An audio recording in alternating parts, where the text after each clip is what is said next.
They say monsters are not born, they are made. But what if some places create monsters, and some monsters create history? Tonight, we are stepping into 6 true stories. Stories of silence, stories of blood, stories buried beneath stone, beneath earth, and beneath the human mind. From the charming smile of a predator who hunted in plain sight, to a prison built to break the soul in the name of salvation. From a quiet American house where an axe rewrote history, to a man who turned fantasy into something too real to imagine. From a cartel leader who built an empire through fear, to tunnels beneath a city where millions of the dead still rest in darkness. These are not legends. These are not myths. These are documented, and every word you're about to hear is real. Turn off the lights, put on your headphones, and step into the darkness.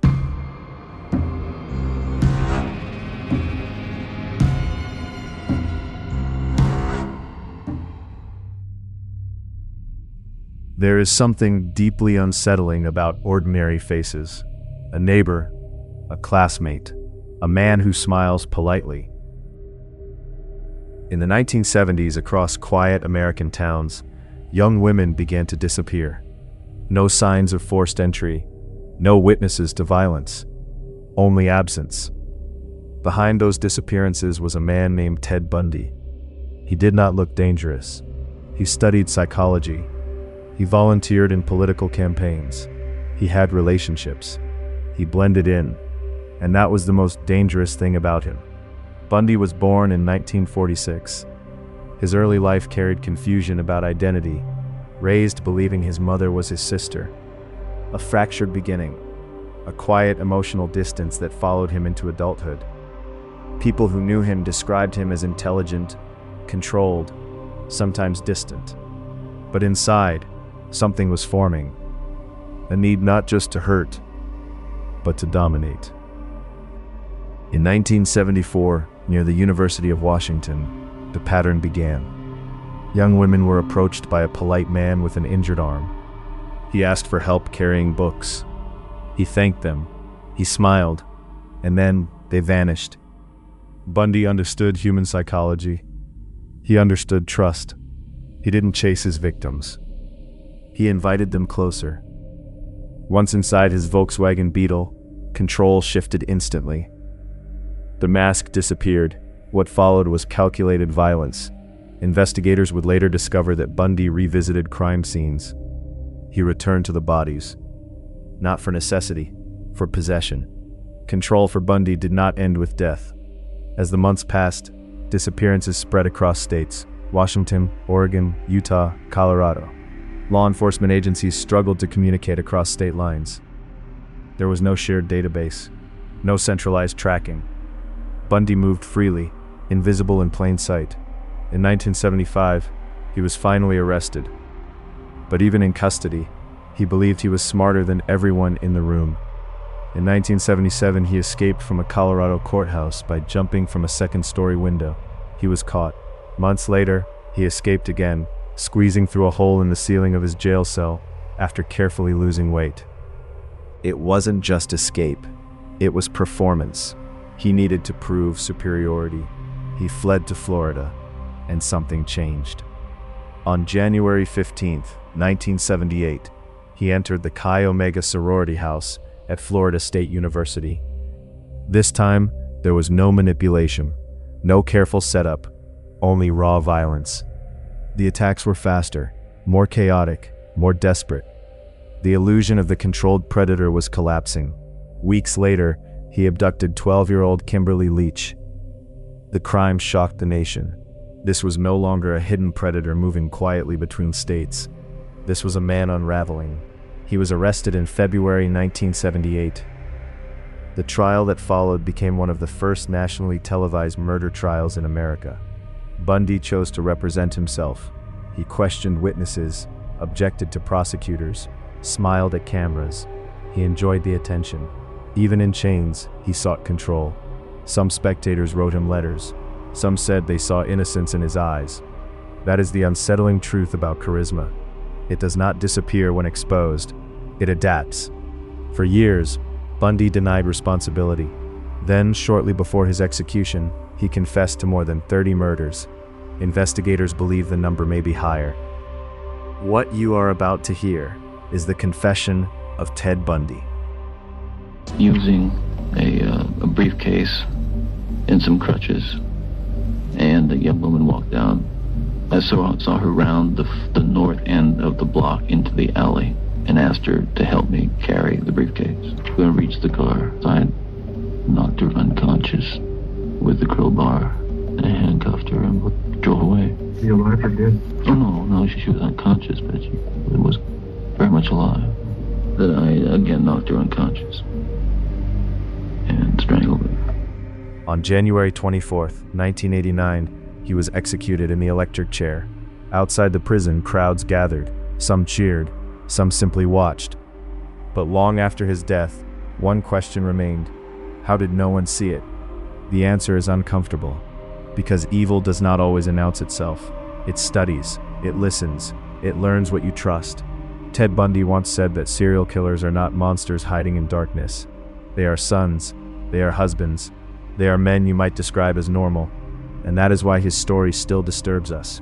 Not because of the violence alone, but because of how easily he blended into the world around him. The silence behind the smile, the calm behind the cruelty, a reminder that sometimes the most dangerous predators are the ones who look exactly like everyone else. They believed silence could save the soul. They believed isolation could cleanse sin. But inside these walls, something else was born. In 1829, in the growing industrial city of Philadelphia, a prison opened unlike anything the world had ever seen. It was massive, Gothic, almost cathedral-like in design. High stone walls stretched toward the sky. Guard towers stood like watchful eyes. It did not look like a prison. It looked like a fortress built to contain something dangerous. And it was. Not violence, not riots, but the human mind.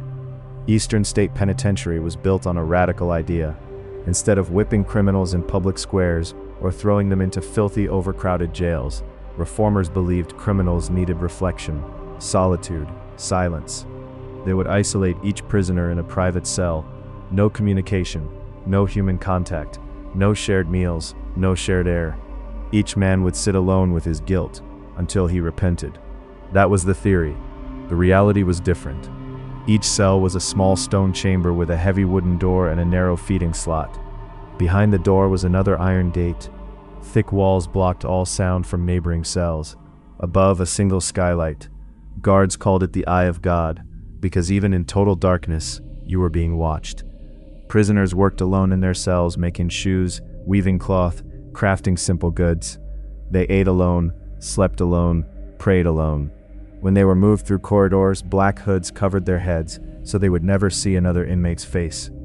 Imagine waking up every day and hearing nothing. No footsteps, no voices, no laughter, only your own breathing. At first, some prisoners welcomed the quiet. Then days turned into weeks, weeks into months, months into years, and the silence began to change. It became heavy, loud, oppressive. Men started talking to themselves, whispering, arguing with invisible companions. Some began pacing in circles for hours, wearing grooves into the stone floors. Others pressed their ears against the walls, desperate to hear even the faintest sound of another human being. There were reports of inmates breaking down into uncontrollable sobbing, others laughing hysterically at nothing. Some refused to speak ever again. Solitary confinement did not break the body, it fractured the mind. Punishments made it worse. If a prisoner violated the rules, guards used methods that were both brutal and silent. One was the iron gag. A metal collar was locked around the neck, chains attached from the collar to the prisoner's wrists. If the inmate moved his arms even slightly, the device would tear at his tongue. Blood would fill the mouth. Some prisoners nearly suffocated. Another punishment was the water bath. In winter, inmates were submerged in freezing water, then hung outside overnight as cold wind turned their wet clothes stiff as ice. There was also the hole, a dark underground cell with no light, no sound, no warmth. Some prisoners spent days there, alone with their thoughts, alone with fear. By the mid-1800s, reports began surfacing. Inspectors noted signs of mental collapse, hallucinations, depression, complete psychological breakdown. One official wrote that the system was worse than any torture, yet the prison continued, because from the outside, it looked clean, orderly, humane, but the damage was invisible. And then, in 1929, one of America's most infamous criminals entered those gates. Al Capone, the Chicago gangster responsible for countless murders during Prohibition. Unlike other inmates, Capone's cell was different. Rugs covered the floor. A cabinet radio played soft music. Fine furniture softened the harsh stone. But even power and money could not silence the atmosphere inside Eastern State. Later in life, Capone claimed he was haunted by the ghost of James Clark, one of the men killed in the St. Valentine's Day massacre. He said the ghost stood in the corner of his cell, staring at him, watching him sleep. Perhaps it was guilt, or perhaps the prison amplified the darkness already inside him. Over time, the solitary system began to crumble. Studies proved what some had feared from the beginning. Total isolation does not reform the mind. It damages it. Prisons around the world abandoned the model Eastern State had inspired, but the damage had already been done. Thousands of men had passed through those silent corridors. Thousands had left, changed forever. The prison finally closed in 1971. The gates shut, the cells emptied, and nature began reclaiming the structure. Paint peeled from the walls, iron bars rusted, grass grew through cracks in the stone floors, rain dripped through broken ceilings, but something about the place felt unfinished. When preservation efforts began years later, workers reported strange experiences: cold drafts in sealed rooms, footsteps echoing down empty hallways, whispers in cell blocks where no one stood. Visitors today describe overwhelming feelings of dread in certain areas. Cell block 12 is infamous for sudden nausea and anxiety. Cell block 6 is known for shadow figures darting along the walls. In cell block 4, some claim they see faces forming within the stone itself. Security guards have reported hearing doors slam when no wind was present. Others have seen dark shapes standing at the end of corridors, only to vanish when approached. Is it imagination, suggestion, or does suffering leave a mark on physical space? Scientists debate, but one fact remains undeniable. Eastern State Penitentiary proved something terrifying about human psychology. Silence can be louder than screams. Isolation can be more painful than chains. And when the human mind is left alone for too long, it begins to create its own demons. Today, the prison stands as a museum. Tourists walk the same corridors where men once lost their sanity. Cameras flash, footsteps echo, but if you stand still long enough, if you let the noise fade, you may notice something. A subtle shift in the air, a pressure, as if the walls are listening, as if they remember every whisper, every cry, every breakdown. Eastern State was built to reform criminals. Instead, it revealed the fragility of the human mind. It showed that punishment does not always require violence. Sometimes, all you need is silence. And somewhere inside those crumbling stone cells, that silence still waits. Imagine going to bed in your own home, unaware that someone is already there, watching from the shadows of your attic, holding your own axe. In Villisca, Iowa, 8 people didn't have to imagine it. It was the last thing they never saw. In the tongue of the Sauk and Fox tribes, the word Villisca is said to mean pretty place or pleasant view. For decades, it was exactly that, a quiet, hard-working railroad town nestled in the cornfields of Iowa. It was a place where doors remained unlocked, where neighbors were family, and the greatest concern was the afternoon heat. But on a humid night in June 1912, the pretty place transformed into a site of unimaginable, geometric horror. 8 people, 6 of them children, went to sleep in a small white-frame house on East 2nd Street. None of them would ever wake up. What followed was not just a crime, but a descent into the surreal. An intruder who didn't just kill, but lingered. A killer who performed bizarre rituals with mirrors, clothes, and a slab of bacon. This is the story of the Villisca Axe murders. June 9, 1912 was a Sunday. It was Children's Day at the local Presbyterian church. Sarah Moore, a pillar of the community, had spent weeks coordinating the program. Her husband, Josiah, a successful local businessman, sat in the pews with their 4 children: Herman, Mary Catherine, Arthur, and Paul. They weren't alone. 2 friends of the family, Lena and Ina Stillinger, aged 12 and 8, had asked to stay the night with the Moores after the service. At around 9:30 p.m., the group of 8 walked home through the damp night air. They were happy. They were tired. Witnesses saw them enter the house. The lights went out shortly after. To the neighbors, it was just another peaceful night in Villisca. But inside the house, something was already waiting. For years, rumors have persisted that the killer had entered earlier that evening, slipping through an unlocked door while the family was at church. Some investigators believe he hid in the crawl space of the attic, sitting in the stifling heat, listening to the floorboards creak as the children brushed their teeth and said their prayers. 2 spent cigarette butts were later found in the attic, chilling evidence of a predator who had all the time in the world. The clock struck midnight, then 1, then 2. Sometime between the hours of midnight and 5 a.m., the intruder emerged from the shadows. He carried Josiah Moore's own axe, which he had found in the backyard. He went to the master bedroom first. Josiah and Sarah were asleep, oblivious to the figure standing over them. The killer used the blunt side of the axe, not the blade, to deliver the first blows. It was a choice of calculated brutality. Josiah was struck so many times that his face was unrecognizable. Sarah was next. The violence was swift, silent, and absolute. The killer then moved to the next room where the 4 more children lay asleep. One by one, the heavy iron of the axe fell. Finally, he descended the stairs to the guest bedroom on the first floor. This is where Lena and Ina Stillinger were sleeping. There was evidence that Lena, the elder sister, may have been the only victim who woke up. A defensive wound on her arm suggested she tried to ward off the blow, but in the darkness there was no escape. What happened after the murders is perhaps even more disturbing than the killings themselves. The killer did not flee, he stayed. He took a 4-pound slab of raw bacon from the icebox, wrapped it in a towel, and left it on the floor in the downstairs bedroom. He moved through the house, systematically covering every mirror and every window with cloths and items of clothing he found in the dressers. He took a bowl of water and washed his hands, leaving the water bloody and stagnant. He even went as far as to cover the faces of the victims with bed sheets. He then walked through the house, locking every door behind him, took the keys, and vanished into the Iowa night. The next morning, the sun rose over a town that was about to change forever. A neighbor, Mary Peckham, noticed that the Moore's house was strangely quiet. No one had come out to do the morning chores. The chickens were restless. She knocked on the door, but there was no answer. When Josiah's brother, Ross, arrived to check on them, he used his own key to enter. He didn't get far.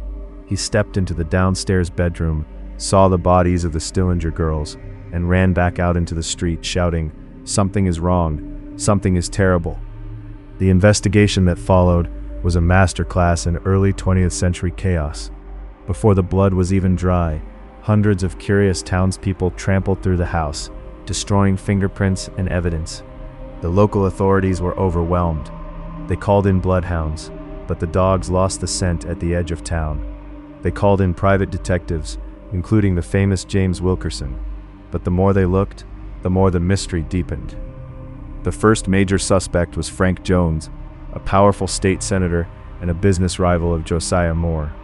Rumor had it that Josiah had an affair with Jones' daughter-in-law, and that the senator had hired a hitman to take revenge. While the motive was there, no physical evidence ever linked Jones to the crime. Then there was William Blackie Mansfield, a suspected serial killer believed to be responsible for similar axe murders in Illinois and Kansas. Some believed a nomadic killer was riding the rails, stopping in small towns to slaughter families before hopping the next freight train. But the most haunting suspect was the Reverend George Kelly. Kelly was a traveling preacher who had been at the Children's Day service that night. He was a strange, small man with a history of mental instability and a fixation on the macabre. He left town on an early morning train just hours after the murders were committed. Years later, Kelly actually confessed to the murders, claiming that God had told him to slay the utterly. He described details of the house that only the killer could have known. However, his confession was later recanted, and after 2 trials, he was acquitted. To this day, the question remains, was he a guilty man who escaped justice, or a broken man who sought infamy? As the years turned into decades, the Villisca Axe murder house became a monument to a shadow that never lifted. The house still stands today on that quiet street, its white paint pristine, its windows staring like vacant eyes. It is now a site for paranormal investigators and those drawn to the darker side of history. Visitors speak of cold spots, the sound of children sobbing, and the heavy, oppressive feeling of being watched from the stairs. Some say the killer never truly left, that the energy of that night is burned into the very wood and plaster of the home. The Villisca murders remain officially unsolved. No one was ever convicted. The axe used in the crime sits in a museum, a rusted relic of a night of madness.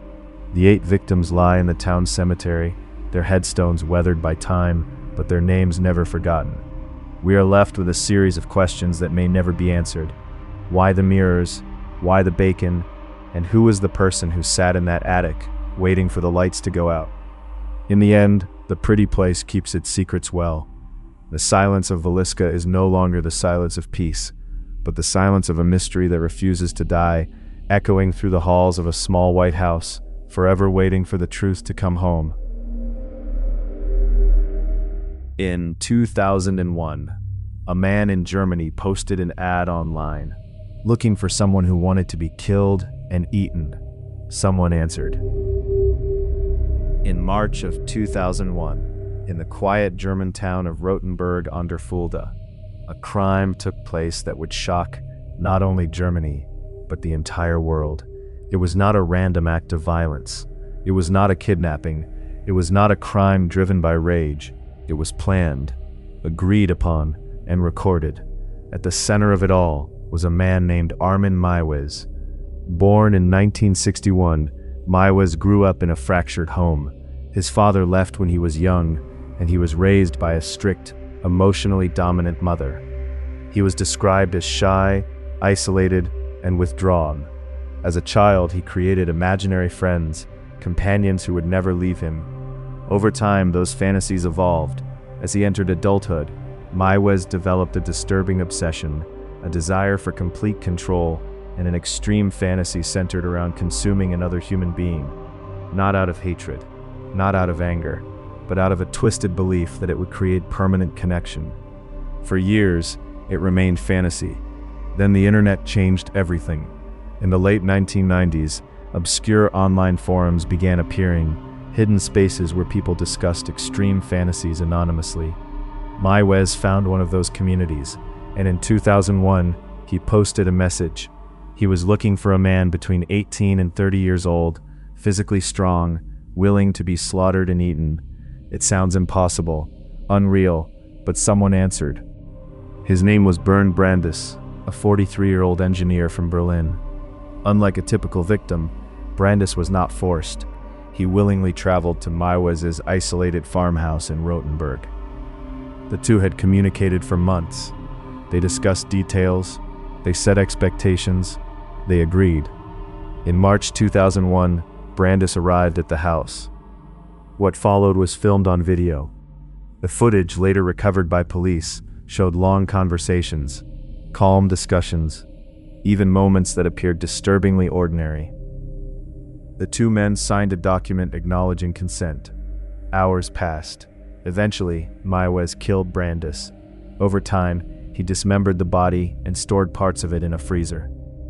According to court records, portions were later consumed. For nearly a year, no one knew. Life in Rothenburg continued quietly. Neighbors had no idea what had happened behind the walls of the farmhouse. Then in late 2002, Meiwes posted another online advertisement. This time, someone who saw it was alarmed. The user contacted authorities. German police began investigating. At first, they struggled to believe the claims. But when they searched Meiwes' home, they found videotapes, digital evidence, and human remains. News of the arrests spread rapidly across Germany. The story dominated headlines. International media arrived in Rothenburg. The farmhouse became a symbol of something deeply unsettling. Not just violence, but the role of the internet in connecting dangerous desires. In 2004, Armin Meiwes went on trial. His defense made a controversial argument. The victim had consented. They argued that Brandis had willingly participated and that the act, while horrific, was not traditional murder. Prosecutors disagreed. They argued that consent does not make killing legal, that a person cannot authorize their own death in this way. The first trial ended with a conviction for manslaughter. Meiwes was sentenced to 8.5 years in prison. Public reaction was immediate and intense. Many believed the sentence was too light for the brutality involved. The case returned to court in 2006. This time, the prosecution pushed for murder charges, arguing that Meiwes acted for sexual gratification and had carefully planned the act. The court agreed. Armin Meiwes was convicted of murder and sentenced to life imprisonment. The case forced Germany to confront difficult legal and ethical questions. Can someone legally consent to being killed? Where does personal autonomy end? What responsibility do online communities have in facilitating extreme behavior? German law ultimately made it clear: consent does not justify homicide.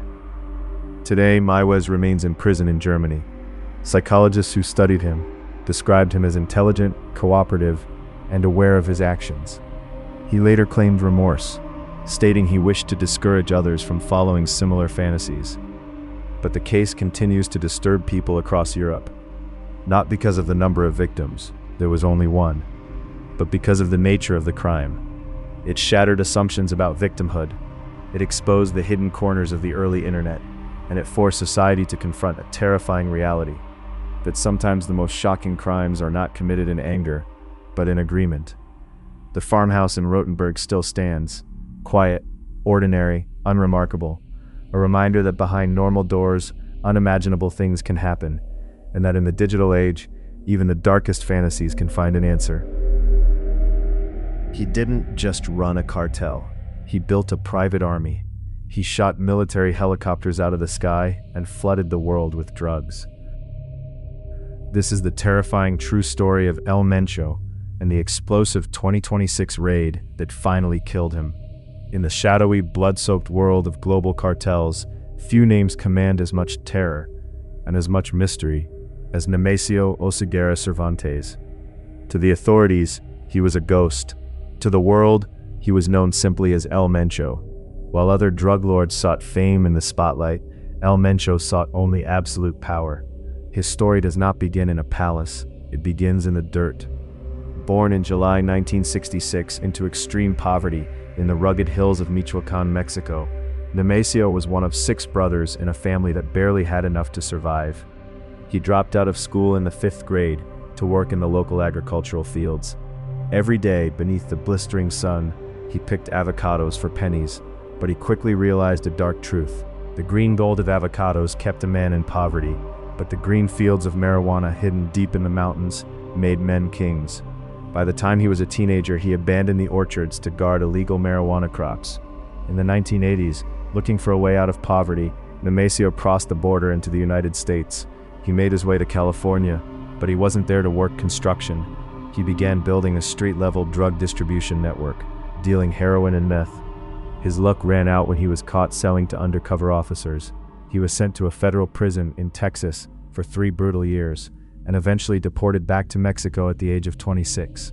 But prison had not reformed him, it had educated him. When he returned to Mexico in the early 1990s, he made a brilliant and terrifying move. He joined the local police force in Jalisco. He wore the badge and carried the gun of the law, but it was a perfectly orchestrated cover. While pretending to be a cop, he was secretly working as a heavily armed enforcer for the Milenio cartel. During this time, he married Rosalinda Gonzalez Valencia. This was the ultimate underworld merger. Rosalinda's family, Los Queenies, was a massive, highly sophisticated money laundering empire. By marrying Rosalinda, El Mencho suddenly had tactical police training, ruthless muscle, and an endless, untraceable bankroll. In 2010, the Mexican underworld shifted violently when a powerful cartel boss was killed, creating a massive power vacuum. El Mencho seized his moment. He broke away, rallied his most loyal men, and founded his own organization, the Jalisco New Generation Cartel, or CJNG. From the beginning, CJNG operated like a heavily funded private military. El Mencho equipped his men with matching tactical gear, rocket-propelled grenades, and armored tanks called monstruos. He instituted a brand of psychological warfare that shocked the world. He wanted public, theatrical displays of terror. His cartel left bodies hanging from highway overpasses, dropped severed heads onto nightclub dance floors, and flooded social media with highly produced execution videos. His absolute defiance of the government reached a boiling point in May 2015. When the Mexican military launched an operation to capture him, El Mencho didn't hide. His forces used a rocket-propelled grenade to shoot a military transport helicopter out of the sky. The message was clear. El Mencho was fighting a war, and he was winning. By the 2020s, CJNG reached its absolute peak. El Mencho pivoted to synthetic drugs, building hundreds of super labs in the jungle to produce meth and fentanyl. He was a billionaire many times over, commanding an army of tens of thousands. But as his empire reached its zenith, the man himself began to decay. El Mencho developed severe, chronic kidney disease. He couldn't risk stepping foot inside a city hospital, so he used his massive wealth to build fully equipped, private medical clinics hidden deep in the impenetrable mountains. The ghost of the mountains became a prisoner of his own failing body. He slept in a different concrete safe house every night, hooked up to dialysis machines, terrified of drones and betrayal. The walls were closing in. His son, his daughter, and his wife were all captured by authorities. Just before dawn on February 22nd, the eerie silence of the mountains was shattered by the deafening roar of Black Hawk helicopters. Hundreds of elite Mexican military special forces descended from the sky, while armored ground units sealed off the mountain passes. El Mencho's personal guard, fiercely loyal to the end, unleashed a terrifying barrage of fire. The mountains echoed with a ferocious firefight that raged for nearly 2 hours. The cartel soldiers fought to the absolute death to protect their dying king, but the military perimeter was impenetrable. The special forces breached the main cabin. There, deep in the mountains, surrounded by the smoking ruins of his final stronghold, the medical equipment that had kept him alive, and the bullet-riddled bodies of his men, they found him. The man who had terrorized a nation and built an empire of ash and bone was dead. On February 22, 2026, the myth of El Mencho was shattered forever. The desperate boy who picked avocados for pennies had become a billionaire kingpin, only to die hunted, sick, and cornered in the dirt where his story first began. He left behind a legacy of unparalleled violence and a dark, permanent reminder to the world. In the brutal realm of the cartels, no one escapes the end. The exploding graveyard of Paris. When we think of Paris, we picture the city of light. We think of romance, fresh pastries, the glow of the Eiffel Tower, and couples walking hand in hand down cobblestone streets. But beneath the beautiful, manicured streets of the French capital lies a terrifying secret. A secret born out of necessity and overwhelming horror. If you go to Paris today and visit the catacombs, you will walk through winding tunnels lined with the carefully stacked skulls and bones of 6 million people. It is the largest underground necropolis on Earth. But have you ever asked yourself why those bones are down there? They aren't there because of an ancient ritual. They aren't there because of a plague. They are there because in the spring of 1780, the dead simply refused to stay buried. They are there because a graveyard exploded. Our story takes us back to the Middle Ages, right into the bustling, dirty heart of central Paris. Here stood the Cemetery of the Holy Innocents. For nearly 10 centuries, this single plot of land was the primary burial ground for the city's poor. But there was a fatal flaw in the city's design. The cemetery was trapped in the dead center of Paris, completely surrounded by housing, taverns, and the city's massive central food market, Les Halles. Paris was growing rapidly, but the cemetery couldn't. Because space was so limited, the poor were not given individual graves. Instead, they were dumped into what the French called fosse communes, massive gaping pits dug deep into the earth. A single pit could hold up to 1,500 bodies. When a pit was finally full, gravediggers would throw a few inches of dirt on top, take a few steps to the left, and start digging the next one. When the cemetery was totally full, the gravediggers would simply exhume the oldest pits. They dug up the decaying bones, packed them into open-air galleries called charnel houses, built into the cemetery walls, and threw fresh corpses into the newly emptied dirt. Over 10 centuries, an estimated 2 million bodies were packed into this single small square of land. The earth literally could not digest the dead fast enough. By the 18th century, the ground of the cemetery was so saturated with human remains that it had physically swelled. The dirt of the graveyard was now piled more than 2 meters, over 6 feet, higher than the streets outside its walls. It was a bloated, rotting sponge of earth and bone. The stench was legendary. Perfume vendors flocked to the surrounding streets, making a fortune selling scented handkerchiefs just so people could breathe. Locals claimed the fumes from the graveyard could turn wine sour, curdle milk, and rot the meat in the neighboring food market. But the church refused to close the cemetery. The burial fees were just too profitable. Nature, however, had other plans. In the early spring of 1780, Paris experienced weeks of heavy, unrelenting rain. Day after day, the water poured down, soaking into the 6-foot-high mound of corpse-filled dirt. The bloated cemetery acted like a sponge, absorbing thousands of gallons of water. Beneath the surface, the pressure inside the mass graves was building to a catastrophic level. Right next to the cemetery wall sat a row of buildings. Among them was a tavern and restaurant on the Rue de la Lingerie. Late one night, as the rain hammered against the windows, the tavern owner and his patrons heard a terrifying sound. It was coming from the basement, a deep, agonizing groan of stone under impossible pressure. And then, a deafening crash. The retaining wall separating the cemetery from the tavern had violently ruptured. The tavern owner grabbed a lantern, walked over to the basement door, and slowly descended the stairs. What the flickering light of his lantern revealed was a scene straight out of hell. His cellar was completely flooded. But it wasn't just mud and rainwater. The basement was filled waist-deep with a sludge of rotting flesh, hundreds of splintered bones, and decaying corpses. Even worse, because the mass graves lacked oxygen, many of the bodies had undergone a grotesque chemical transformation. The human fat of the corpses had turned into a thick, putrid, soap-like substance known as adipocere, corpse wax. The tavern's cellar was coated in it. The dead had literally broken down the walls to reclaim the living world. The cellar explosion was the breaking point. The public outcry was so fierce and the health hazard so undeniable that King Louis XVI's government ordered the Cemetery of the Innocents closed immediately. But closing the gates didn't solve the problem of the 2 million bodies rotting above street level. The city needed a massive, permanent solution. Beneath the streets of Paris lay miles of ancient, abandoned limestone quarries.